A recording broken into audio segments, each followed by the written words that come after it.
আসসালামু আলাইকুম ওয়া রাহমাতুল্লাহি ওয়া বারাকাতুহু। আজকের ভিডিওতে আমরা আলোচনা করব ইসলামে ধৈর্য বা সবর এর গুরুত্ব নিয়ে। আল্লাহ তাআলা কুরআনে ইরশাদ করেন, يا أيها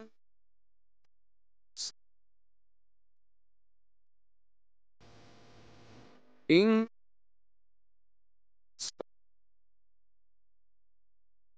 ধৈর্য শুধু একটি গুণ নয়, এটি ঈমানের অঙ্গ। আমাদের প্রিয় নবী হজরত মুহাম্মদ সাল্লাল্লাহু আলাইহি ওয়াসাল্লাম এর জীবনী ধৈর্যের সর্বোচ্চ উদাহরণ। মক্কার কঠিন সময়ে তিনি এবং তার সাহাবীরা অত্যাচার সহ্য করেছেন, কিন্তু কখনও ইসলামের পথ থেকে বিচ্যুত হননি।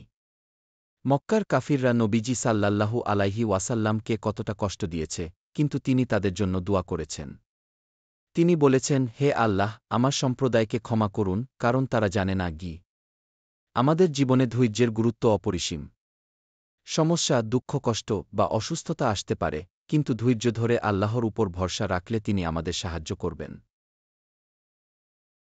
মুমিনের অবস্থা কতই না চমৎকার। সব অবস্থাই তার জন্য কল্যাণকর।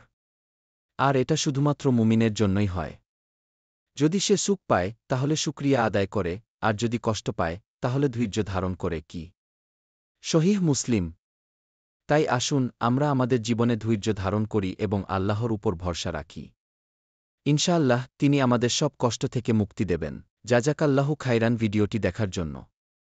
যদি ভালো লেগে থাকে তাহলে লাইক, শেয়ার এবং সাবস্ক্রাইব করতে ভুলবেন না। আসসালামু আলাইকুম।